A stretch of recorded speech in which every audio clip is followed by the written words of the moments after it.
Friends, बढ़ते हैं आज की हमारी कहानी की तरफ। दर्द से मोहब्बत तक का सफ़र भाग 34। साथ ही अगर कहानी पसंद आती है तो वीडियो को लाइक करें, शेयर करें और मेरे चैनल ढेर सारी कहानियां को सब्सक्राइब कर लें। तो आइए शुरू करते हैं। सरिता जी काव्या के हाथ देव के लिए हल्दी वाला दूध भेजती हैं। काव्या हल्दी वाला दूध लेकर देव के कमरे में पहुंचती है तो देव अपनी खिड़की के पास खड़ा हुआ किसी सोच में गुम था। काव्या धीरे से दूध का ग्लास टेबल पर रख देती है और देव के पास जाकर पीछे से देव के कंधे पर हाथ रखते हुए कहती है, क्या हुआ देव, आप यहाँ क्यों खड़े हो? और आपको पैर में मोच आई है ना, तो आप खड़े क्यों हो? आओ आप पहले यहाँ आराम से बैठो। और माँ ने आपके लिए हल्दी वाला दूध भेजा है तो आप पहले मेरे सामने पूरा खत्म करो। माँ ने मुझे स्ट्रिक्ट इंस्ट्रक्शंस देकर भेजा है कि जब तक आप ये पूरा दूध का ग्लास खत्म ना कर दें तब तक मैं आपके पास से हिलूं भी ना। काव्या देव को उसके बेड पर बिठाकर दूध का ग्लास देव के हाथ में देकर मुस्कुराते हुए कहती है। पर देव बहुत ध्यान से काव्या को देख रहा था, जैसे उसका चेहरा पढ़ना चाह रहा हो, पर उसको कुछ समझ नहीं आ रहा हो। देव को यूं अपनी तरफ देखता पाकर काव्या देव का दूसरा हाथ अपने हाथ में लेते हुए कहती है, क्या हुआ देव, आप परेशान लग रहे हो, कोई बात है क्या? और अगर आप कल के लिए परेशान हैं तो आप बिल्कुल चिंता मत कीजिए, मैं कल अपनी पूरी हिम्मत के साथ उस इंसान का सामना करूंगी। हाँ, झूठ नहीं बोलूंगी आपसे, थोड़ी सी घबराहट हो रही है मुझे भी, पर ये घबराहट मेरे माँ पापा की तड़प, ताई माँ और निधि दी के आंसुओं के आगे कुछ भी नहीं है। और कल उस इंसान को ये समझ जरूर आ जाएगा कि अगर किसी इंसान के अंदर का डर पूरी तरह खत्म हो जाता है ना, तो वो कितना खतरनाक हो सकता है। ये मैं उसको कल जरूर समझाऊंगी। वो लड़कियों को बहुत समझता है ना, कल उसको बहुत अच्छे से समझ आएगा कि जब कोई बोझ अपनी ताकत समझ जाता है ना, तो वो उस इंसान को जो उसे बोझ समझता है उसे किस हद तक बर्बाद कर सकता है। ये उस रतन सिंह को कल मैं बहुत अच्छे से समझाऊंगी। ये सब कहते कहते काव्या की नम आंखें गुस्से से लाल थी। काव्या के कोमल हाथों ने गुस्से से देव का हाथ इतना कसकर पकड़ा हुआ था कि देव को दर्द का एहसास होने लगा था। देव आज पहली बार काव्या को इतने गुस्से में देख रहा था और यही उसके डर का कारण भी था। यही तो मेरी सबसे बड़ी परेशानी है काव्या। देव काव्या को देखते हुए कहता है। मतलब, मैं कुछ समझी नहीं। काव्या देव को हैरानी से देखते हुए कहती है। अब उसने देव के हाथ की पकड़ भी ढीली कर दी थी। देव अपने हाथ में पकड़ा दूध का ग्लास टेबल पर रखता है और अपने दोनों हाथों में काव्या का हाथ लेते हुए कहता है, तुम्हारा ये गुस्सा, यही मुझे सबसे ज्यादा डरा रहा है कि कहीं इस गुस्से में रतन सिंह को जलाने के चक्कर में कहीं तुम भी ना झुलस जाओ। मैं जानता हूँ तुम्हारा गुस्सा बिल्कुल जायज है, पर ये उतना ही जायज है कि जब तक ये तुमको नुकसान ना पहुँचाए। काव्या, अगर इन सब में तुमको कोई नुकसान पहुँचा तो हम सब कभी खुद को माफ नहीं कर पाएंगे। इसीलिए तुम मुझसे वादा करो कि कल तुम बिल्कुल भी हाइपर नहीं होगी। हमको सिर्फ उसका कन्फेशन चाहिए, बाकी का काम पुलिस करेगी। पर तुम ऐसा कुछ नहीं करोगी जिससे तुमको तकलीफ हो, वादा करो मुझसे। काव्या मुस्कुराते हुए देव को देखते हुए कहती है, देव, आपको याद है जब मैं पहली बार आपके साथ मीटिंग में गई थी और मुझे बहुत तेज सिर दर्द हो गया था और आप अपनी इतनी इम्पोर्टेंट मीटिंग तक कैंसिल करने को तैयार थे? तब तो हमारे बीच ऐसा कुछ भी नहीं था, पर मैंने जो डर अपने लिए आपकी आंखों में देखा था वही डर मैं आज आपकी आंखों में देख रही हूँ।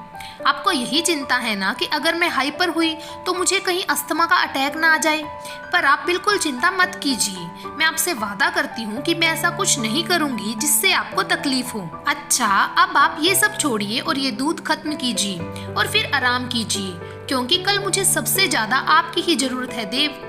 काव्या देव को टेबल से उठाकर दूध का ग्लास देते हुए कहती है। देव दूध पी लेता है तो काव्या देव के हाथ से खाली ग्लास लेते हुए कहती है, अब आप आराम कीजिए, मैं चलती हूँ। काव्या उठकर जाने लगती है तो देव काव्या को पीछे से आवाज लगाते हुए कहता है, वैसे आपको एक बहुत बड़ी गलतफहमी है रानी साहिबा। देव काव्या को देखकर मुस्कुराते हुए कहता है, गलतफहमी? कैसे गलतफहमी? काव्या पलटकर देव को हैरानी से देखते हुए कहती है, हाँ बिल्कुल, बहुत बड़ी वाली गलतफहमी है आपको। अभी आपने क्या कहा कि जब हम मीटिंग के लिए गए थे और मुझे आपकी फिक्र हुई थी, पर तब हमारे बीच ऐसा कुछ नहीं था, तो ये आपकी गलतफहमी है। शायद आपके दिल में उस वक्त कुछ ना हो। देव अपने बेड से उठकर काव्या के पास आकर काव्या को अपनी बाहों में भरते हुए काव्या की आंखों में देखते हुए कहता है, पर मैं तो उसी दिन इन आंखों में खो गया था जिस दिन इनको पहली बार देखा था। हाँ, बस तब ये नहीं जानता था कि इन खूबसूरत आंखों वाली ये लड़की मेरे जीने की वजह बन जाएगी। और कल क्या, मैं तो हमेशा आपके साथ हूँ रानी साहिबा। काव्या भी देव के सीने पर सिर रख लेती है और देव काव्या को अपनी बाहों में भर लेता है। मैं जानती हूँ देव, आप हमेशा मेरे साथ हैं और आपके साथ की वजह से ही तो मैं आज यहाँ हूँ। आपकी दी हुई हिम्मत ही तो मुझे यहाँ तक लाई है देव, और कल के बाद सब ठीक होगा। कान्हा जी प्लीज कल सब कुछ ठीक रखना। कल कुछ भी हो पर आप मेरी हिम्मत मत टूटने देना। बस कल मुझसे ऐसा कुछ ना हो जो देव को तकलीफ पहुँचा दे। प्लीज कान्हा जी, कल आपको मेरे साथ रहना है, काव्या अपने मन में सोचती है। फिर काव्या देव से अलग होकर देव को उसके बेड पर बैठाते हुए कहती है, अब आप आराम कीजिए देव, मैं चलती हूँ और अब आप कुछ नहीं सोचेंगे। मैं आपसे वादा करती हूँ कि कल ऐसा कुछ नहीं करूँगी जिससे आपको तकलीफ हो। फिर काव्या देव के माथे को चूम लेती है और गुड नाइट कहकर वहाँ से चली जाती है, पर काव्या की आंखें नम थी। अगली सुबह काव्या मोहित और देव के साथ रतन सिंह की बताई जगह पर जाने के लिए निकल जाती है। मोहित, तुम जानते हो कि तुमको क्या, कब और कैसे करना है। काव्या तुम्हारे अंदर जाने के 10 मिनट बाद अंदर आएगी, तब तक तुमको किसी भी तरह कुछ भी फाइनल होने से रोकना होगा। उसकी चिंता तुम मत करो देव, वो सब मैं देख लूंगा। अच्छा, राघव जी सीता आंटी को लेकर निकल गए उनके घर से? हाँ, राघव निकल गया है। फिर देव काव्या की ओर देखता है जो खिड़की से बाहर देखते हुए किसी सोच में डूबी हुई थी, पर काव्या आज बिल्कुल चुप थी। उसके मुंह से एक शब्द भी नहीं निकला था। मोहित प्लीज, जब तक हम सब वहाँ ना पहुँच जाएं, तब तक तुमको अपनी आइडेंटिटी रतन सिंह के सामने खुलने से बचानी होगी, क्योंकि अगर हमारे आने से पहले उसको हमारे प्लान की जरा से भी भनक लग गई तो ये तुम दोनों के लिए बहुत रिस्की हो जाएगा। और प्लीज काव्या का भी ध्यान रखना। बस काव्या को बिल्कुल भी हाइपर मत होने देना। मैं दोबारा से काव्या को उस हालत में नहीं देख सकता मोहित, प्लीज। अब सब तुम्हारे हाथ में है। देव कुछ परेशान सा काव्या को देखते हुए कहता है। मोहित देव के कंधे पर हाथ रखते हुए कहता है, तुम बिल्कुल फिक्र मत करो, मैं ऐसा कुछ नहीं होने दूंगा। देव हाँ में सिर हिला देता है, पर उसको अभी भी काव्या के लिए चिंता हो रही थी। ये बात नहीं थी कि देव को मोहित पर विश्वास नहीं था, विश्वास उसको अपनी किस्मत पर नहीं था, क्योंकि जब भी उसकी जिंदगी में कुछ अच्छा होने वाला होता है तब ही उसके साथ कुछ ना कुछ गलत हो जाता है।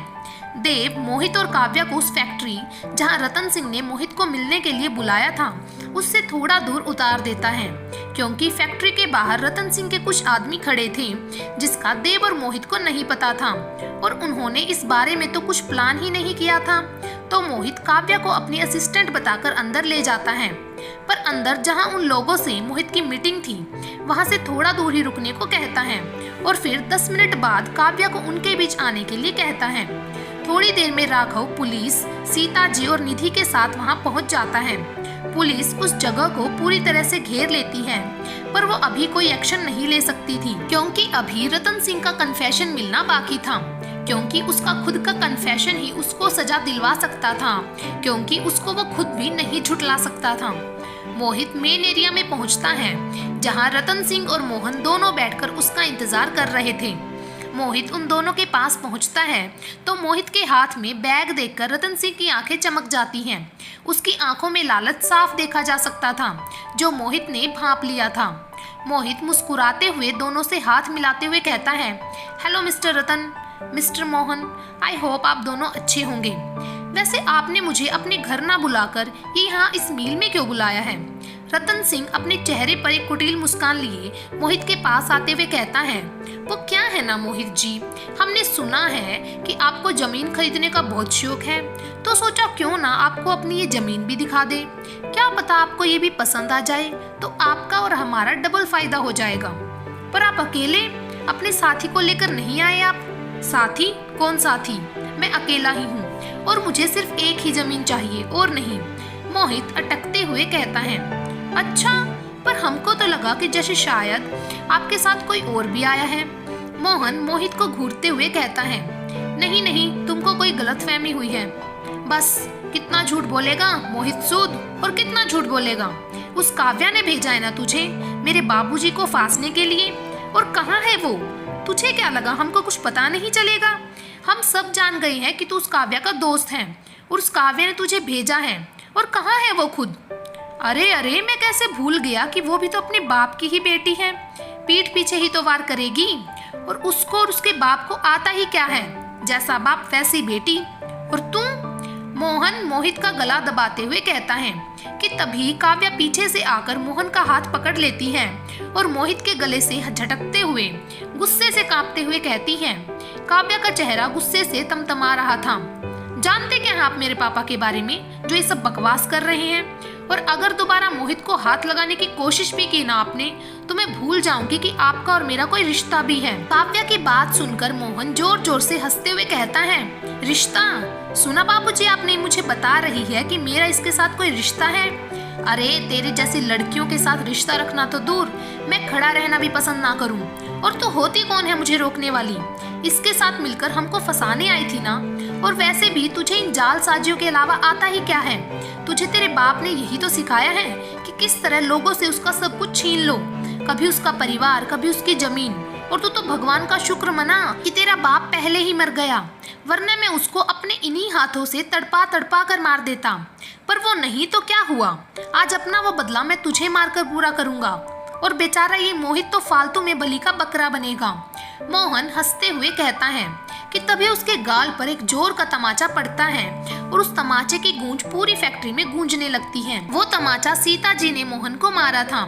सीता जी मोहन का हाथ पकड़कर अपने सामने की ओर लाती हैं और एक और तमाचा मोहन के गाल पर लगा देती हैं, जिससे मोहन बुरी तरह बिलबिला जाता है। सीता जी को अपने सामने जिंदा देख रतन सिंह भी चौंक जाता है। फिर सीता जी मोहन का कॉलर पकड़कर गुस्से से चीखते हुए कहती हैं, आखिर आपको भी इसने बना दिया ना अपनी तरह जानवर।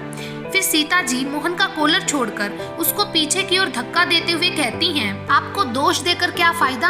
जैसे लोगों के संगत में इंसान रहेगा वो तो वैसा ही बनेगा ना।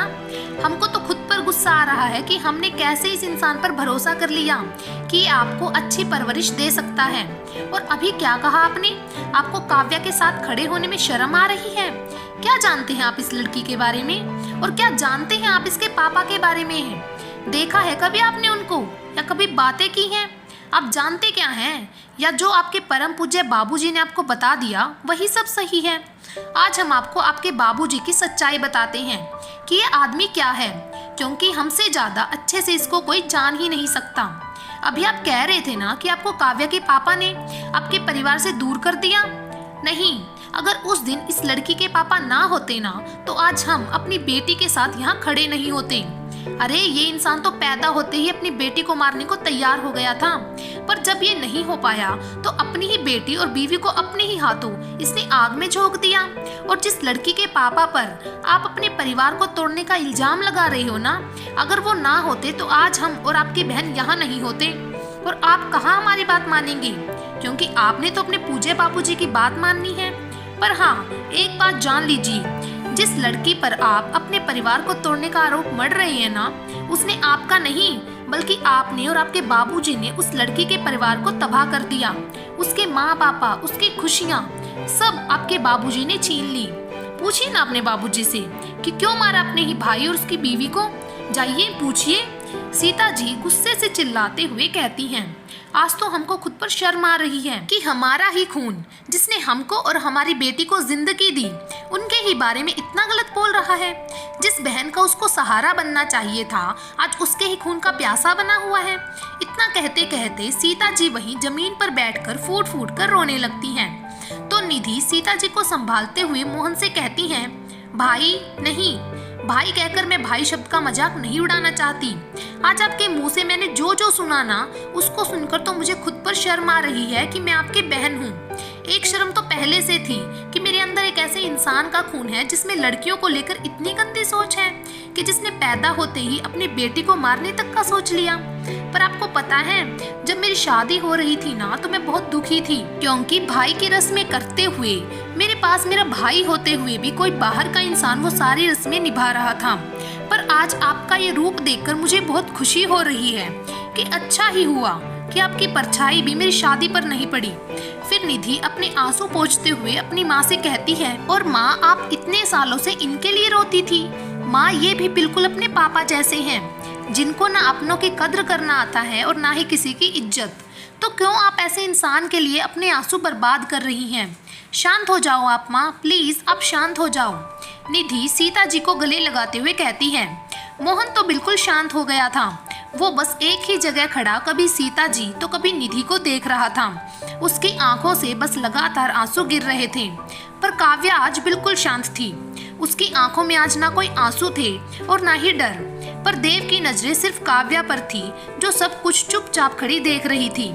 ये सब सुनकर रतन सिंह गुस्से से कांप रहा था और वो गुस्से में सीता जी और निधि की तरफ बढ़ने लगता है कि तभी काव्या रतन सिंह के सामने आकर अपना सिर ना में हिलाते हुए कहती है, सोचना भी मत। अगर एक और कदम ताई माँ और निधि दी की तरफ बढ़ाया ना तो मुझसे बुरा कोई नहीं होगा। रतन सिंह काव्या को देखकर हंसते हुए कहता है, ओह तो आज ये चिड़िया मुझे रोकेगी, चल हट मेरे सामने से। रतन सिंह काव्या को धक्का देने के लिए जैसे ही हाथ बढ़ाता है, काव्या उसका हाथ पकड़कर पीछे की ओर घुमा देती है, जिससे रतन सिंह की चीख निकल आती है। काव्या गुस्से से अपने दांत पीसते हुए कहती है, इन बूढ़ी हड्डियों को इतना भी तकलीफ मत दो। अगर इस उम्र में टूट गई तो जुड़ना भी मुश्किल हो जाएगा। और ताई माँ और निधि दी को हाथ लगाने के बारे में तो सोचना भी मत, वरना जो मैं अपने माँ पापा के लिए नहीं कर पाई वो मैं आज कर जाऊंगी। अब मुझे वो डरी और सहमी हुई काव्या समझने की भूल मत करना। इतना कहकर काव्या रतन सिंह को सामने की तरफ धक्का दे देती है। अच्छा तो तेरा डर अब खत्म हो गया? बाप रे, मैं तो डर गया। बोलो, अब तो चिड़िया के भी पंख निकल आए। रतन सिंह हंसते हुए कहता है। फिर रतन सिंह अपने दांत पीसते हुए काव्या के पास आते हुए कहता है, क्यों भूल गए अपने माँ बाप की वो हालत? तेरे बाप को यही आदत थी फालतू में दूसरों के काम में टांग अड़ाने की। मैंने तेरे बाप को नहीं मारा, बल्कि उसकी खुद की अच्छाई ने उसको मारा। उसको समाज सेवा करने का बहुत शौक था ना। एक गरीब बच्चा क्या रोड पर मिल गया तो सोचने लगा पूरी दुनिया को बदल देगा और चलाने लगा अपना दिमाग, और मेरे सारे बने बनाए धंधे को चौपट कर दिया। जो राज मैंने सबसे छुपा रखा था वो राज वो सबके सामने लाने की मुझे रतन सिंह को धमकी दे रहा था। ऐसे ही जैसे तू अकड़ में खड़ी है ना, वैसे ही उस दिन तेरा बाप भी खड़ा था और मुझे सलाह दे रहा था कि मैं अपने सारे गलत धंधे छोड़ दूं। वो एक भिखारी बच्चे के लिए मुझे ज्ञान दे रहा था। अरे एक क्या, मैंने ऐसे पता नहीं कितने बच्चों को भिखारी बनाया था और वो मुझे समझा रहा था। और तो और जिस जमीन पर मेरी सालों से नजर थी उस पर भी उन भिखारियों के लिए अनाथ आश्रम बनाना चाह रहा था। और मुझे रतन सिंह को धमकी दे रहा था कि अगर मैंने दोबारा बच्चों से भीख मंगवाई या कोई गैर कानूनी काम किया तो मेरी पुलिस कंप्लेन कर देगा। मगर तेरा बाप जानता नहीं था कि रतन सिंह कितनी कमीनी चीज है। मैंने उसी दिन ठान लिया था कि तेरे बाप को ऐसी सजा दूंगा कि उसकी रूह भी कांप जाएगी, और फिर मैंने वैसा ही किया। तूने तो अपनी आंखों से देखा था ना कि कितनी बेरहमी से तेरे माँ बाप को मारा था मैंने। बेचारा अपनी जान के लिए तड़प रहा था, दुनिया को तकलीफ से बचाने चला था, पर खुद ही तड़प तड़प के मर गया। उसको ये तड़पता देखकर मैं बता नहीं सकता मैं कितना खुश था। मेरे हाथों में वो तेरे बाप का खून मेरी जीत की निशानी था। रतन सिंह पागलों की तरह हंसते हुए कहता है, पर फिर उसके चेहरे पर वही गुस्से के भाव आ जाते हैं। पर बस एक गलती हो गई मुझसे, तेरे माँ बाप का खून बस तेरे कपड़ों पर साफ कर दिया, बल्कि मुझे तो वहीं तेरे माँ बाप के खून से सने हुए चाकू से तुझे भी वहीं जान से मार देना चाहिए था। पर मेरी गलती थी जो लड़की सोचकर तुझे छोड़ दिया कि तू क्या कर पाएगी। पर तू तो मेरे सिर पर नाचने को तैयार हो गई। तुझ पर गोली चलवाई, उस पागल आकाश तक को तेरे पीछे भेजा, पर तू हर बार बच गई। पर अब तुझे भी तेरे बाप के पास पहुंचाने का समय आ गया है। फिर रतन सिंह अपने कुर्ते के पीछे लगाई गन निकालकर काव्या के सिर पर लगा देता है, जिसको देखकर सब डर जाते हैं। पर काव्या अभी भी वहीं वैसे ही खड़ी थी। देव भागकर काव्या के पास जाने लगता है, पर तब तक आज की कहानी यहीं पर समाप्त करते हैं। भाग नंबर 35 में देखिए कि क्या रतन सिंह काव्या पर गोली चला देगा, क्या देव काव्या को रतन सिंह से बचा पाएगा। आपके सभी सवालों के जवाब मिलेंगे भाग नंबर 35 में। तब तक के लिए हमसे जुड़े रहें और ऐसे ही प्यार बनाए रखें। धन्यवाद।